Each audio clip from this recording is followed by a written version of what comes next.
الرجيم بسم الله الرحمن الرحيم ويسألونك عن اليتامى قل إصلاح لهم خير وإن تخالطوهم فإخوانكم والله يعلم المفسد من المصلح ولو شاء الله لأعنتكم إن الله عزيز حكيم صدق الله العظيم۔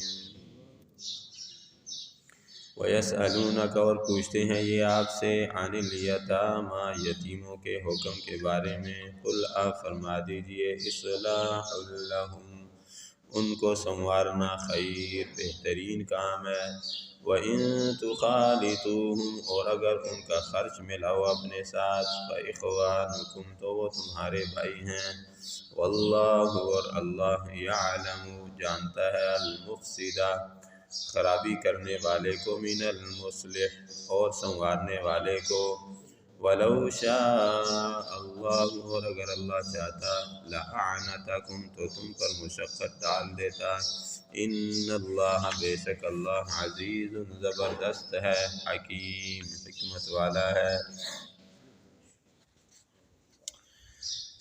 اس آیت میں اللہ تبارک و تعالی نے 17واں حکم بیان فرمایا یتیم کے مال کو اپنے مال کے ساتھ ملانے کے بارے میں۔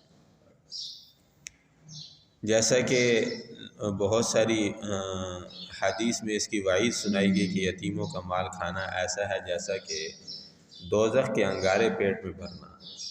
تو صحابہ اکرام کامل الایمان تھے تو وہ تو اللہ کے نبی کی ان وعیدوں سے بہت ڈرتے تھے، ڈر کے مارے اتنی احتیاط کرنے لگے کہ ان کا کھانا بھی الگ پکواتے الگ رکھواتے، اور اتفاقاً اگر بچہ یعنی کم کھاتا تو کھانا بچتا، اور پھر جب ظاہر ہے وہ تو الگ رکھتے تھے، بس یہ اسی کا ہے، اس نے تھوڑا کھایا باقی بچ گیا تو وہ پھر ظاہر ہے خراب ہو جاتا، پھینکنا پڑتا۔ یہاں تک احتیاط کرتے تھے، کہیں احتیاط کا پہلو غالب تھا۔ اسی طرح دین کے ہر حکم میں صحابہ کرام ویسے بھی احتیاط کا پہلو غالب رکھتے تھے۔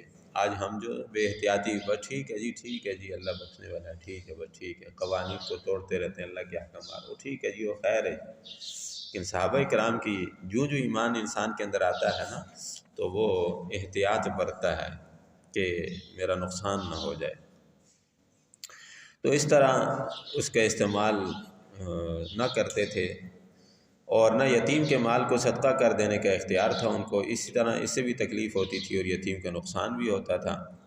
اسی نبی علیہ السلام سے انہوں نے پھر عرض کیا، اور اس آیت میں اللہ پاک نے پھر اس کا حکم نازل فرمایا کہ یتیموں کے بارے میں آپ سے یہ پوچھتے ہیں، تو اللہ پاک نے پھر ایک ضابطہ اور قانون بتا دیا کہ یتیم بچوں کے خرچ علیحدہ یا شامل رکھنے کا حکم پوچھتے ہیں تو آپ فرما دیجئے کہ اصل مقصود ہمارا ان کے مال کھانے کی ممانعت سے یہ ہے کہ ان کی مصلحت کو ضائع نہ کیا جائے۔ جو ہم نے حکم دیا ہے نا کہ یتیم کے مال کو مت کھاؤ، اس کے اندر مصلحت یہ ہے کہ اس کا مال ضائع نہ ہو جائے، کوئی جناب اسی کا مال سارا رگڑ نہ جائے، مقصود یہ تھا۔ اور جب خرچ شامل رکھنے میں ان کی مصلحت ہے، ان کو ساتھ ملا کر کھلانے میں، خرچہ کرنے میں گھر کا، اب ظاہر ہے ایک گھر میں رہ رہا ہے باقی بھی رہ رہے ہیں، تو اس یتیم کا مال بھی اپنے مال کے ساتھ ملا کر مناسب خرچ کر لیا کرو، باقی تھوڑی جو کمی ہوتی ہے اللہ پاک نے فرمایا کہ اس کی اللہ پاک نے اتنی سختی نہیں رکھی ہے، اللہ پاک معاف کرنے والا ہے۔ مقصود یہ ہے کہ یتیم کا مال ضائع نہ ہو جائے، اس طرح بے دھڑک جو ہے وہ خرچ نہ کرو، اسی طرح خرچ کرو جیسے اپنے مال کو، خرچے میں اپنا خرچہ بھی ملاؤ اور اس کا بھی جتنا مناسب بنتا ہے، موٹا موٹا اندازہ لگا کے جتنا مناسب بنتا ہے اس کا اکٹھا کھانا پکا لو، جو اس نے جتنا کھایا ٹھیک ہے، باقی تم کھا سکتے ہو، اس میں کوئی حرج نہیں ہے۔ تو ان کی مصلحت رکھنا یہ جو ہے یہ ضروری ہے، اور اس لیے فرمایا کہ قل اصلاح لہم خیر، کہ آپ کہہ دیجئے کہ ان کی اصلاح کرنا، ان کو ان کی تربیت کرنا، ان کی ایک ایک چیز کو ضائع ہونے سے بچانا، کیونکہ عموماً انسان اپنے مال کے علاوہ جب اس کے ذہن میں یہ بات بیٹھ جاتی کہ یہ میرا نہیں ہے تو انسان اس کی حفاظت بھی نہیں کرتا اور اس کی اتنی پرواہ عموماً فطرت میں ہے۔ تو اللہ پاک نے فرمایا ان کی اصلاح کرنا، ان کے سنوارنا، ان کے مال کو محفوظ رکھنا، اپنے مال کی طرح اس کی حفاظت کرنا، یہ مقصود ہے اللہ پاک کو، اصلاح اللہم خیر۔ باقی گھر کے کھانے خرچے میں وہ تمہارے دینی بھائی ہیں، اور بھائی بھائی میں جو شامل رہا ہی کرتے ہیں، اور اللہ تعالیٰ مصلحت ضائع کرنے والے کو اور جو گڑبڑ کرنے والا ہے اللہ جانتے ہیں، اور جو اصلاح کرنے والا اللہ جانتے ہیں کہ گڑبڑ کرنے والا کون ہے۔ نام لیبل یتیم کا لگا کے خود ہی ساڑا ہڑپ کر رہا ہے، جیسے کتنے لوگ جو ہے وہ یتیموں کے نام پہ لیتے رہتے ہیں۔ کئی گھروں میں ہوتے ہیں نا یتیم، کوئی جو ہے وہ بھتیجا ہے، کوئی کسی کی بھتیجی ہے، کوئی بیوہ ہے، کسی کے نام پہ لیتے رہتے ہیں اور خود جو ہے اس کو ہڑپ کرتے رہتے ہیں۔ اس کا نام بس تھوڑا سا اس کو دے دیتے ہیں، تھوڑا بہت دے دیا اس کو، اور اسی کے نام پہ جو کچھ ملا بس ٹھیک ہے جی، خود استعمال کر رہے ہیں، کھائی جا رہے ہیں۔ تو اللہ پاک نے فرمایا اللہ فسادی کو، گڑبڑ کرنے والے کو اور اصلاح کرنے والے کو، رعایت رکھنے والے کو اچھی طرح جانتے ہیں۔ اور آگے اللہ پاک نے ایک جملہ ارشاد فرمایا کہ اگر اللہ چاہتا تو تمہیں مشقت میں ڈال دیتا، ٹھیک ہے، اگر اللہ چاہتا تو تمہیں کیا کرتا، مشقت میں ڈال دیتا، کہ ایک ایک روپیہ الگ رکھنے کا، کھانا الگ پکانے کا یہ حکم دے دیتا اور تمہیں اس میں مشقت ہوتی۔ اگر اللہ اس طرح کرتا تو اس لیے اللہ نے آسانی کی ہے تو آسانی کا غلط فائدہ نہیں اٹھانا چاہیے۔ یہ ایک اصول اللہ پاک نے اپنے احکامات کے متعلق ذکر فرمایا۔ حکم میں تو یتیم کے حکم میں اور اس کے بیان میں ذکر کیا اس جملے کو کہ اگر اللہ چاہتا مشقت کر دیتا، لیکن یہ اصول مفسرین کرام فرماتے ہیں تمام احکامات کے لیے کہ اللہ نے جتنے حکم میں جتنی آسانی کی ہے اتنی آسانی کو جو ہے خیال رکھا جائے، اس آسانی پر عمل کیا جائے۔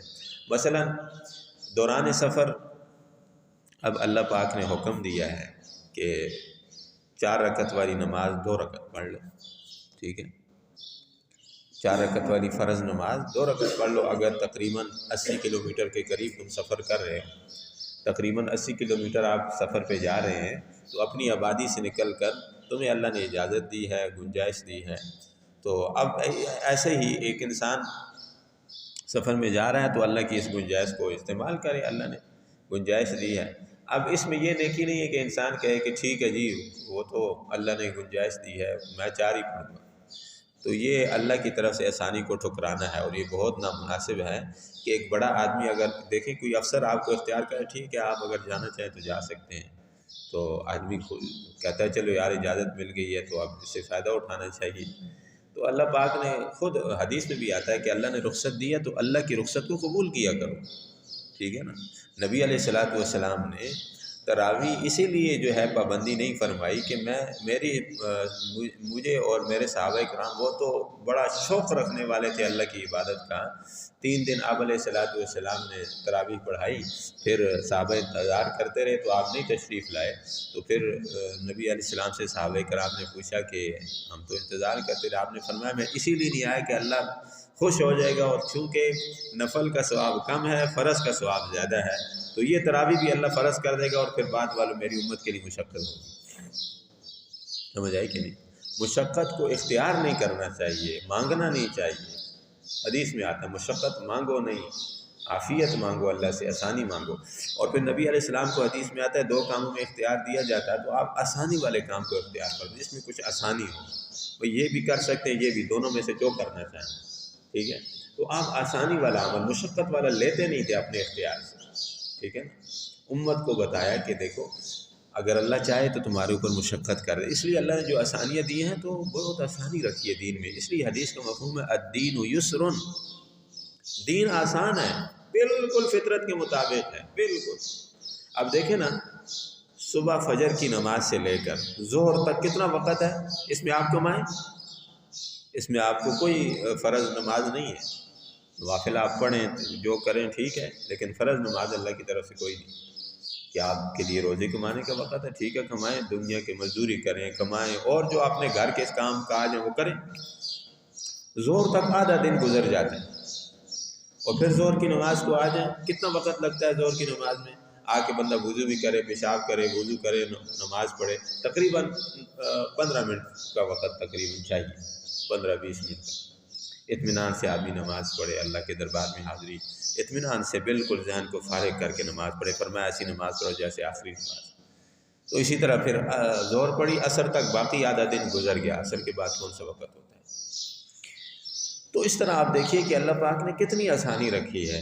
ایسے ہی زکوٰۃ آپ دیکھیے، زکوٰۃ اگر آپ گول دائرہ لگائیں تو زکوٰۃ جو ہے وہ ایک نقطہ بنتا ہے، ایک نقطہ، باقی سارا گول دائرہ آپ کا، سارا مال آپ کا۔ 1,00,000 آپ کے پاس ہے، 1,00,000 میں سے صرف 2500 باقی سارے آپ کے، سمجھ آ گئی؟ صرف 2500 اللہ کے نام پہ، وہ بھی اس پہ بھی اللہ جو اجر دیں گے، بدلہ دیں گے، ہم سوچ بھی نہیں سکتے۔ اللہ پاک نے فرمایا بے حساب دوں۔ تو اس لیے اللہ پاک نے فرمایا، اللہ پاک نے تم پر مشقت نہیں کی۔ اور سورہ توبہ کی آخری آیت ہے لَقَدْ جَاءَكُمْ رَسُولٌ مِّنْ أَنفُسِكُمْ عَزِيزٌ عَلَيْهِ مَا عَنِتُّمْ، عزیز علیہ ما عنتم۔ اس کا کیا مطلب ہے کہ یہ ایسے پیغمبر ہیں کہ تمہاری مشقت کو دیکھ کر انہیں بہت تکلیف ہوتی ہے، تمہارے اوپر ایسے شفیق و مہربان ہیں کہ تمہاری مشقت کو نہیں دیکھ سکتے۔ یہ ایسے نبی تمہیں اللہ نے دیے، تو اس لیے آسانیاں لے کے آئے ہمارے نبی کی برکت سے، آپ کی دعاؤں کی برکت سے بہت سارے احکامات ہیں، تفصیل کا وقت نہیں ہے کہ اللہ نے بڑی آسانی کی بالکل۔ اب روزے کا معاملہ آپ دیکھیں، 11 مہینے کھاؤ، جس وقت کھانا چاہو کھاؤ، لیکن 1 مہینہ وہ بھی صرف دن کو۔ پہلی امتوں کے لیے بھی رات بھی شامل تھی، اس امت کے لیے چلو دن کو، چند گھنٹے جو ہے بس اللہ کے لیے۔ اللہ نے کہہ دیا بس ہم اس کے نوکر ہیں، اس کے بندے ہیں، ہمارا سب کچھ اسی کا دیا ہوا ہے، تو یہ کتنی آسانی ہے۔ تو اس لیے اللہ پاک نے فرمایا یتیم کے مال کے بارے میں بھی کہ اگر اللہ چاہتا تو تم پر مشقت ڈال دیتا، اور بالکل 1 روپیہ الگ رکھنے کا، اور حساب کتاب، انسان پاگل ہو جاتا ہے حساب کتاب کرتے ہوئے۔ جو اللہ نے آسانی دی ہے تو اس سے آسانی سے غلط فائدہ نہ اٹھایا جائے۔ اللہ فرمایا اللہ جانتے ہیں۔ آگے اللہ پاک نے فرما دیا ان اللہ عزیز الحکیم، کہ بے شک اللہ زبردست ہے، حکمت والا ہے۔ اللہ کو کوئی کام حکمت سے خالی نہیں، اور جو گڑبڑ کرے گا اللہ کی آسانی سے غلط فائدہ اٹھائے گا تو اللہ اس کو پکڑنا بھی جانتا ہے۔ عزیز ہے، زبردست ہے، جب وہ پکڑتا ہے تو دنیا کی کوئی طاقت چھڑا نہیں سکتی۔ اس لیے حدیث میں آتا ہے کہ جو لوگوں سے مانگتا ہے اپنا مال بڑھانے کے لیے، اس کا مال کبھی نہیں بڑھتا، وہ کم ہوتا ہے، اس کا فقر بڑھتا ہے اور اس کی محتاجگی اور بڑھتی ہے۔ یہ فرما دیا۔ اب یہ اللہ کا ضابطہ ہے۔ تو جو اللہ کی آسانی سے کہ زکوٰۃ اللہ نے دی ہے، اور جو تنگی ہے، پریشانی ہے، اللہ نے اپنے سے مانگنے کا حکم دیا کہ بندوں کے سامنے ہاتھ نہ پھیلاؤ زیادہ۔ ہاں مانگنا ہی ہے کسی سے تو چپ کے جو ہے وہ کسی سے اپنے حالات بتا کے اسے سوال کر لو، سمجھ آئے؟ یہ تو نہیں کہ سارے لوگوں کے سامنے اپنے آپ کو ذلیل کرو۔ اللہ نے، یہ اللہ پر اعتراض ہے لوگوں سے بھیک مانگتے پھرنا۔ اس لیے حضرت عمر رضی اللہ عنہ نے ایک مانگنے والے کو دیکھا کہ وہ مانگ رہا ہے، اس کو ایک صحابی سے کہا کہ اس کو دے دو کچھ، اس کی ضرورت پوری کر دو، کھانا شانا کھلا دو جو ضرورت ہے۔ اس نے حکم کو پورا کر دیا، اس کی کھانا شانا کھلایا، اور کسی موقع پہ پھر دیکھا کہ پھر مانگ رہا ہے تھوڑی دیر بعد، تو حضرت عمر نے فرمایا اس نے تجھے کھلایا نہیں، کھانا نہیں کھلایا؟ اس نے کہ جی کھلایا۔ اس صحابی کو بلایا، کھلایا؟ جی کھلایا۔ پھر اس کے پاس جو ٹکڑے شکڑے تھے نا، جو کچھ تھا سارا لے لیا اور لے کے بیت المال میں جمع کر دیا۔ فرمایا تو مانگنے والا ہے، تو بھیک، تو بیکاری ہے، تو ضرورت والا نہیں ہے، ضرورت مند نہیں ہے، حاجت مند نہیں ہے، سمجھ آئی کہ نہیں؟ تو یہ حاکم کا کام ہے، ٹھیک ہے نا جی؟ ہم میں سے ہر کسی کا کام نہیں ہے کہ بس جو بھی دیکھے۔ ہاں یہ ضرور ہم کر سکتے ہیں، کوشش کریں کہ جو کوئی بھی ایسا حالات کے مطابق حالات تنگ ہوتے ہیں، جیسے مہنگائی کا وقت چل رہا ہے، تو ہمیں حکم ہے کہ ہم خود دیکھیں۔ چلو ہم خود نہیں دیکھ سکتے، کوئی بھیک مانگنے والا، کوئی جیسے مسجد میں آ گئے کوئی مانگنے والا، اس سے الگ میں پوچھ لیں کہاں رہتے ہو بھائی، کدھر رہتے ہو، تاکہ اس نیت سے، تاکہ اگر ضرورت مند ہے تو ہم اس کی ضرورت کو پورا کریں۔ اگر کوشش کریں کہ اگر اس سے پتہ لے لیں کہاں رہتے، کسی وقت جا کے 1-2 بندے جا کے کسی وقت ہاں بھائی اس کو دیکھ لیا جائے۔ اگر گڑبڑ کرنے والا ہے تو اس کو تھوڑا سمجھا دیا بھائی دیکھ یہ بہت نامناسب۔ یہ 2 حدیثیں اگر آپ اس کو سنا دیں گے، اللہ کے نبی کے کلام میں بڑی تاثیر ہے، اگر مسلمان ہوا تو انشاءاللہ اس پر ضرور اثر ہوگا۔ ایک تو نبی علیہ السلام نے، جیسے کل میں نے عرض کیا تھا، فرمایا کہ حضرت ابو ذر رضی اللہ عنہ فرماتے ہیں میں آ رہا تھا نبی علیہ السلام کی خدمت میں، مجھے دیکھ کر فرمایا اللہ کی قسم، رب کعبہ کی قسم، وہ لوگ بڑے خسارے والے ہیں۔ میں نے عرض کیا رسول اللہ میرے ماں بابا پر قربان ہوں، کون لوگ؟ فرمایا جو زیادہ مال والے ہیں، ٹھیک ہے، زیادہ مال والے ہیں، مگر وہ جو اس طرح ادھر ادھر خرچ کریں۔ دوسری حدیث نبی علیہ السلام نے، جیسے میں نے ابھی عرض کیا، فرمایا کہ جو میرے پاس آتا ہے اور بھیک مانگتا ہے، محتاج نہیں ہے اور مانگتا ہے، میں دے دیتا ہوں اس کو، تو میں اسے جہنم کا ٹکڑا دے رہا ہوں، جہنم کا انگارہ دے رہا ہوں، جس کا دل چاہے تھوڑے لے لے، جس کا دل چاہے زیادہ کر لے، اور جو لوگوں سے مانگتا ہے، حدیث میں مفہوم ہے اپنا مال بڑھانے کے لیے، تو وہ جہنم کے انگارے اکٹھے کر رہا ہے، جس کا دل چاہے تھوڑے کرے، جس کا دل چاہے زیادہ اکٹھے کرے۔ یہ حضور علیہ السلام نے خود فرمایا، حدیث کا مفہوم ہے۔ تو اس لیے اگر ان چیزوں کی ہم پابندی کریں گے، 2-4 حدیثیں ہم کسی مانگنے والے کو اگر تحقیق کر لی کہ وہ جمع کر رہا ہے، بیکاری ہے، تو اس کو بتا دیں گے جہاں تک ہم کر سکتے ہیں۔ انسان تو ظاہر کا مکلف ہے، تو انشاءاللہ ہماری وجہ سے اگر وہ اس نے مانگنا چھوڑ دیا اور اللہ کے در سے مانگنے والا بن گیا تو بہت بڑی بات ہے۔ اس لیے ہم کوشش کریں، ہم اتنا کر سکتے ہیں کہ کسی کی تحقیق کر سکتے ہیں، نہیں کر سکتے تو 8-5-10 روپے جیسے روٹین ہوتی ہے بس مانگنے والے کو دے ہی دینا چاہیے۔ حضرت عمر رضی اللہ عنہ نے خود عرض کیا، یا رسول اللہ، جب آپ کو پتہ ہے کہ یہ نہیں ہے، آپ کو پتہ ہوتا ہے کہ یہ ضرورت مند نہیں ہے، ویسے ہی مانگ رہا ہے، تو آپ دیا ہی نہ کریں، پھر اتنی وعید آپ نے سنائی۔ تو نبی علیہ السلام نے میں کیا کروں، وہ مانگنا چھوڑتے نہیں، اور میرے لیے اللہ بخل کو پسند نہیں کرتے کہ میں نہ دوں، اللہ کو یہ پسند نہیں ہے۔ میری زبان سے، مجھ محمد صلی اللہ علیہ وسلم کی زبان سے لا، یہ اللہ کو پسند نہیں ہے، ٹھیک ہے نا۔ وہ ان کا اور اللہ کا پھر معاملہ ہے، خود سمجھدار ہونا چاہیے انسان کو۔ ہمیں تو حکم ہے کہ دو، آگے مانگنے والے کو خود سمجھدار ہونا چاہیے کہ بھئی یہ چیز تھوڑی سی ہم کوشش کر لیں گے تو انشاءاللہ ایک بھی ہو گیا نا، اگر میرے آپ کے تھوڑی سی سمجھانے سے ایک بھی رک گیا تو ہماری محنت ہے اور ہمارے ذمہ کوشش ہے۔ تو اس کے لیے میرے دوستوں گزارش کی جاتی ہے کہ ہماری ذمہ داری ہے ہر چیز کا خیال رکھنا۔ دین یہ بھی کہتا ہے کہ اپنے آس پڑوس میں دیکھیں، بالخصوص رمضان مبارک میں، کہ ایسے کون سے لوگ ہیں ایسے آس پڑوس میں، محلے میں، یہ ہماری دینی ذمہ داری ہے کہ جو غریب ہیں، محتاج ہیں، ان کی ضرورت کو پورا کرنا۔ اللہ نے ان کو غریب بنایا، آپ سمجھتے ہیں کہ یہ کوشش کر رہے ہیں، مزدور آدمی ہے لیکن مزدوری نہیں مل رہی، کیا کرے؟ ٹھیک ہے نا، ایک مزدور آدمی ہے، اس کو مزدوری نہیں ملی تو وہ کیا کرے؟ پھر زبردستی کسی کی جا کے کہے کہ نہیں مجھے مزدوری دو، نہیں، اب آپ جانتے ہیں، تو اس کی جتنا ہو سکے اللہ نے گنجائش کی ضرور اس کا اہتمام کرنا چاہیے۔ اور اللہ کے راستے میں جب نکلے گی، ایمان مضبوط ہوگا، ایمان بڑھے گا، تو پھر اس طرف بھی انسان کو فکر لگتی ہے، اللہ کی مخلوق کی ضروریات، دنیاوی ضروریات بھی اور اخروی ضروریات کی بھی فکر کرنا۔ کوشش کریں گے نا انشاءاللہ اس کے لیے۔ پڑھیے جی۔ وَيَسْأَلُونَكَ، اور پوچھتے ہیں یہ آپ سے، عَنِ الْيَتَامَى، یتیموں کے بارے میں، قُلْ، آپ فرما دیجئے، اصلاح لہم، ان کو سنوارنا، خیر، بہتر ہے، وَإِن تُخَالِطُوهُمْ، اور اگر تم ان کا خرچ ملاؤ، فَإِخْوَانُكُمْ، تو وہ تمہارے بھائی ہیں، وَاللَّهُ، اور اللہ، يَعْلَمُ، جانتا ہے، المفسد، خرابی کرنے والے کو، من المصلح، اور سنوارنے والے کو، وَلَوْ شَاءَ اللَّهُ، اور اگر اللہ چاہتا، لَأَعْنَتَكُمْ، تو تم کو مشقت میں ڈال دیتا،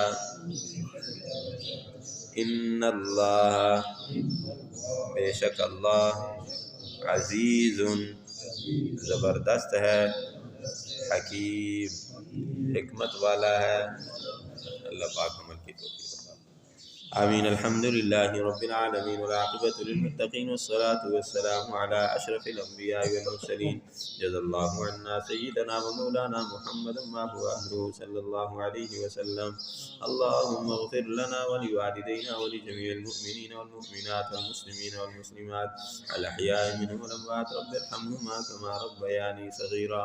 اللہم انا نعوذ بک من الشقاق والنفاق وسوء الاخلاق، اللهم اجعلنا دعاة إليك وإلى رسولك، اللهم إنا نسألك رضاك والجنة ونعوذ بك من غضبك والنار، اللهم انصر المسلمين والمجاهدين في فلسطين، اللهم انصر عساكر المجاهدين في كل مكان، ربنا لا تجعلنا فتنة للقوم الظالمين ونجنا برحمتك من القوم الكافرين، ربنا تقبل منا إنك أنت السميع العليم وتب علينا إنك أنت التواب الرحيم، رب ارحمهما كما ربياني صغيرا، اللهم إنا نسألك من خير ما سألك منه نبيك محمد صلى الله عليه وآله وسلم، ونعوذ بك من شر ما استعاذك